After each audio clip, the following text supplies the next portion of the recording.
Sabres' 55th season opener. I'm Mike Schopp. Thanks for joining us to celebrate the occasion.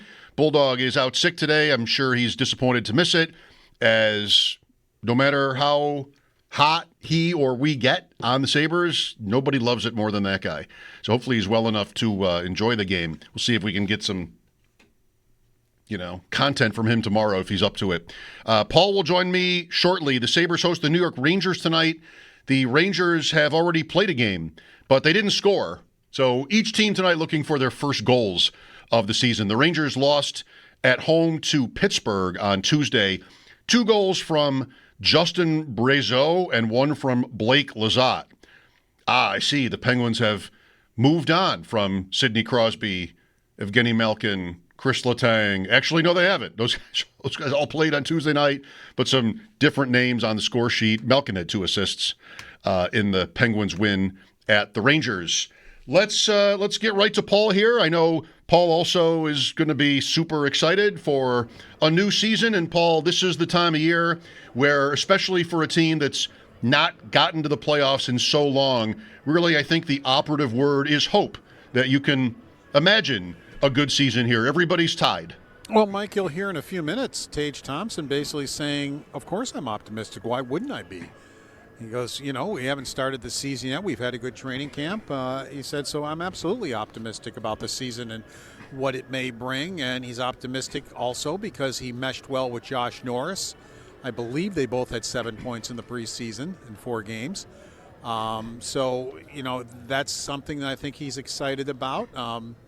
On the other side of that coin, you try to get a team that's going to be better defensively, and one of the biggest acquisitions you got to make yourself better defensively is not in the lineup, injured Kesselring, and your starting goaltender is not there. So, that's one where you're just going to kind of cringe your teeth and think, well, here's Alex Lyon. Maybe it's an opportunity for him to grab the job, because I'll tell you what, Mike, if in 2 weeks he's playing lights out, Ukko-Pekka Luukkonen's not getting in the net. I mean, if somebody's winning and somebody's playing well, they're going to be playing. Yes, I was just making that point, too. I think that the history here, if this isn't always true, it's got to be true right now with the Sabres, that if they find a goalie who can get them to a good start, I think he's their goalie, at least until that changes. No question about it. And they can't do what they did last year, winning 1 of their first 6 games. And if you recall, the 1 win was against the Stanley Cup champion Florida Panthers, 5-2. But you just cannot start with 1 win in 6 games. You just cannot put yourself behind the 8 ball. Then, you, as Lindy Ruff said, you're chasing all year long when you do that. And that doesn't even count the 13 games where they got 3 loser points and no wins. And that hadn't even come yet. They had kind of gotten themselves back into it, and then they go on that 13-game slide, and that's the end. And we haven't even hit Christmas yet. So those are the traps they have to stop. They have to figure out, and if it gets started, the GM can't sit on his hands. He can't just sit there and watch it happen. He's got to do something to change it. And it can't just hit 13 games. It's like, well, we believe in our guys. Well, great. If you take the points before that 13-game streak and take the points after, both sets of points would have gotten you in the playoffs. It's the 13 games that killed you out of an 82-game season. Sabres and Rangers tonight. You mentioned Kesselring being out and Luukkonen. Let's just fill that out here, Paul, with respect to injuries. Jordan Greenway, also from going way back, still out. But Power is in, right? Well, I'm not sure, because it was an optional today, and I'm on NHL Media, which usually updates immediately, and he's still on IR. He should have changed. If he was off IR, he should have changed by 5 o'clock, and he is still on IR. Now, they have a roster spot because somewhere is Georgiev. I don't know where. I don't know if he's in Rochester. I know he cleared waivers. That I do know for sure. He's not in Buffalo as far as on the Sabres. He's not on their roster. They have not made any announcement that he's been sent to Rochester, but there is a spot for Power because of that, him being waived and him clearing waivers. And maybe it's just a clerical thing. I mean, as far as I know, if they're in practice, Power's been doing fine. He started with the yellow jersey, then was full practice, and has had no problems. But Lindy Ruff really didn't want to address the lineup other than say, hey, you guys have been watching practice. So basically, it seems like Bryson will get the first chance. He said maybe Johnson will get the chance in Boston to fill in for Kesselring. He said I think he wants to use them both at times. So, but that's the only thing I can tell you is the thing with Power should have happened at 5 o'clock, and it hasn't been changed yet. We will see. I'm sure you'll update us once you know more. Yep. I've asked you this. The preseason's been over for almost a week now. But would you call it largely a success?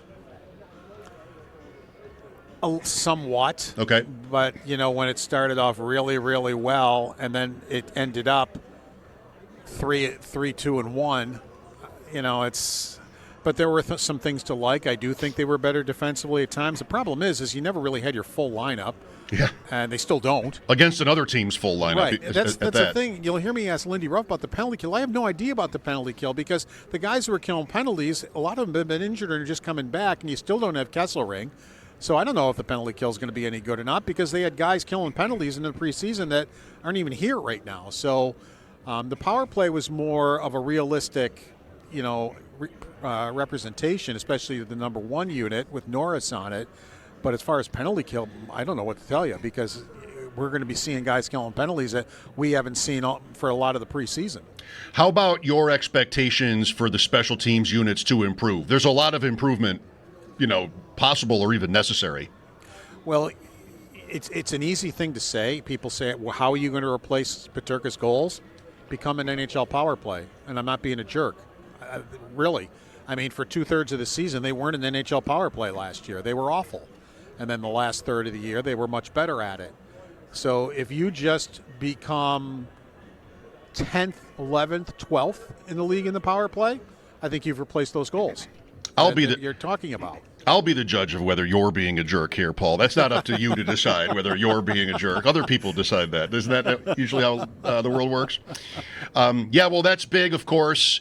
And that's one reason to be optimistic, Paul, because in terms of special teams, in terms of save percentage, it didn't get much lower than the Sabres. And these are areas where there's volatility. Teams get a lot better or a lot worse year to year. So I think that might be one explanation for why some are optimistic for the Sabres. Some of the numbers analysts have been that way. It's been brought up on the show today, and I think it's correct. Well, I think your save percentage is going to go up if the grade A chances go down, and that's the theory, that the grade A chances are going to go down. If you remember last year, a lot of guys on the energy line, and a lot of people call it the fourth line, I call it an energy line, were scoring against the Sabres. And a lot of that had to do with Connor Clifton. It wasn't Dahlin on the ice against those guys. And Connor Clifton just did not play well last year. He gave the puck away constantly. He was losing battles, and they were getting scored on. And that's now, Timmins is that guy once they get their defense back. And you would think that's going to be better. But if you just improve that part of it, stop giving up 2-on-1s and 3-on-1s with guys who aren't supposed to be scoring goals, you may improve your goals against right there. Season is so back. We got the music behind Paul. Yep. And that now we know we're back. We've got, hard to play against takes and pucks to the net and, some of the usual stuff here. I'll really drive the point home by asking you if there will be a Connor Sherry tribute video tonight. One of my silly bits, even though he's been back here. It's, just a guy on the other team. Need I explain it? A guy on the Sabres opponent who used to be. Guy. Did I? Yes. Who do you want? You picked Will Borgen. Will Borgen? Okay, well, sure. You could also go with Will Borgen. Is that it? I think that's it. Yeah, those are the two, Sherry and Borgen. If you're going to do this, you got to do it tonight because this is the only time the Rangers play here this year. It's 2 there, 1 here. It seems like they never play here because when they had the Winter Classic in New York, they didn't play here. Yeah. It's just like, how come the Rangers never are here? This is it. A couple more of the new names, Paul. Justin Danforth is one. Josh Doan. There are people who are really into the idea of him. What do you think here? It's going to be what? Danforth, Krebs, and Malenstein. If Danforth plays, I mean, I could see a world where Gertzen dresses because of Rempe. I hate that world, but that could happen. If that were to happen, I don't think Danforth plays. But Danforth is just a pain in the butt. He's just all over the place. There's a guy who played a couple years in the East Coast League and just fought his way to the NHL by being that. He's just always in your face. He's always on the puck. He's always in the battle. That's just the kind of guy. His motor is constantly running. Now, he's not, he's got to be on your energy line. He's not going to be playing with Thompson and Norris, but it's a guy that is going to be, teams do not like playing against him, and the Sabres didn't have enough of those guys. How about Doan? Do you share the general excitement, even if it's not too strong to put it that way, about him? Yeah, this is a guy who scored goals in the American Hockey League, 26, 27, I believe, in a season, and somewhere in there. And he also is a guy that I think has an upside and has only played 1 year in the National Hockey League. And it's somebody that Kevin Adams insisted was going to be in the trade. It was no trade until he was involved, and he is involved now. And I've liked him in the preseason, honestly. I mean, he comes as advertised. He's in the middle of everything. He's around the crease. He's around the wall, winning battles, and he's just again another pain that other teams are like, we prefer we didn't have to play against him, and but we'll see if there's a scoring touch, if there's that McLeod upside that we saw last year with Ryan McLeod. Let's take a minute on the Rangers. Checking out the other team, brought to you by Tullamore Dew Irish Whiskey. When it's game time, it's Tully time. 0-1, losing the game at home to the Penguins on Tuesday night. A kind of a rare down year for the Rangers that they're coming off. Now Mike Sullivan, late of the Penguins, takes over. Yeah, and I imagine they're going to come in here cranky after losing. Now, Shesterkin only gave up a goal. I believe they're probably with 2 empty netters. That's correct. They're going to be cranky losing at home 3-0. Of course, they got Panarin, which everybody knows about, but a guy like Chris Kreider is now to Duck. Zibanejad's not who he used to be. I don't think he was last year either. So, they have Adam Fox, who didn't have a good year last year. Lafreniere, I don't know. Is he the number 1 overall pick? Has he lived up to it? I'll let other people decide that. I would say probably not quite, although he's getting better. And JT Miller came back and is now their captain. That's a good gutty player there. That's their captain, but still not the Rangers that we're used to seeing. The big picture for tonight, Paul, I mean, the results count just the same as every other game, of course, but it's back. And I can remember when I was going to games pretty often, you sort of walk in, you see a lot of the same people. You don't know most of them, but they all look familiar. Everybody's sort of back in their spots and back in their seats. And I'm glad that for this whole thing that the game is sold out.